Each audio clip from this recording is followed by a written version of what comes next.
Sorry सिरहाने खड़ा किया, सिरहाने।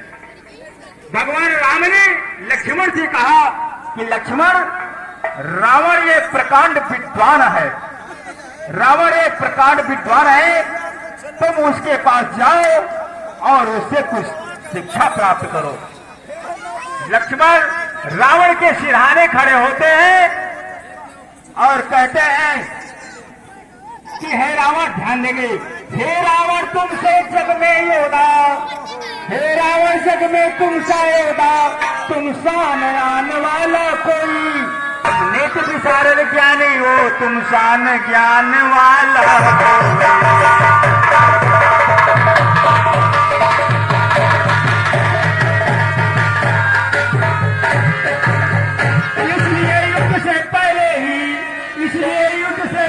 तुम कुछ नीति सिखाते जाओ हमें, दिख जाने कुछ तो अनुभव अपना बतलाते जाओ हमें।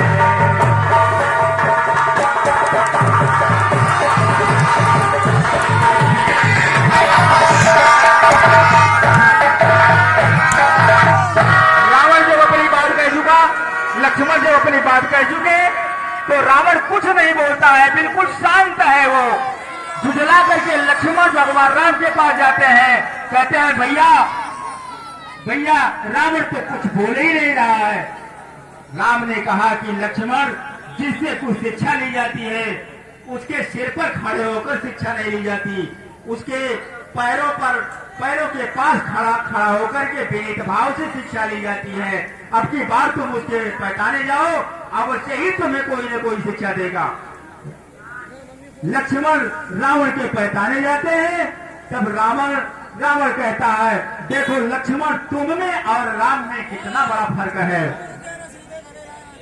कहते हैं कि लक्ष्मण, मेरे पास इतना वक्त नहीं कि मैं तुम्हें कोई शिक्षा दे सकूं। तुम तो खुद ही वशिष्ठ और विश्वामित्र के शिष्य हो। मैं भला तुम्हें क्या शिक्षा दे सकता हूँ, लेकिन अपना अनुभव जरूर तुम्हें कुछ बताऊंगा। वो कहता है कि लक्ष्मण, कभी भी भाई को अपने से दूर नहीं करना चाहिए। और दूसरी शिक्षा वो कहता है कि शुभ काम को करने में कभी विलंब नहीं करना चाहिए और अशुभ काम को टालते रहना चाहिए। मैंने सीता हरण का अशुभ कार्य जल्दबाजी में कर दिया, जिसका परिणाम आज है कि मैं मृत्यु को प्राप्त हो रहा हूं। इस प्रकार इतने में रावण की दृष्टि भगवान राम पर पड़ती है।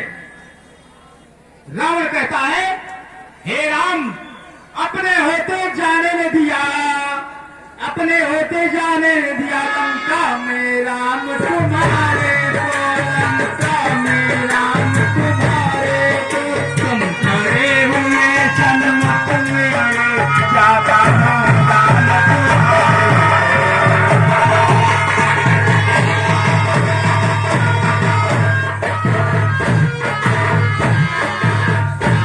इस प्रकार रावण का अंतिम समय आ गया। भगवान राम ने रावण का अंतिम समय जान करके उस आत्मशक्ति को खींच लिया और वो आत्मशक्ति ब्रह्म शक्ति में विलीन हो गई। रावण मोक्ष को प्राप्त हो गया। रावण का प्राणांत होने के बाद विभीषण रावण का अंतिम संस्कार करते हैं। माता सीता को अग्र परीक्षा होती है माता सीता की, और पालकी पर बैठा करके माता सीता को सम्मान सहित भगवान राम के पास लाया जाता है। पुष्पक विमान पर बैठ करके भगवान राम, लक्ष्मण, माता सीता, अंगद, हनुमान, वानरी सेना सभी अयोध्या की ओर चल पड़ते हैं। इस प्रकार आज की रामलीला यहीं पर समाप्त होती है।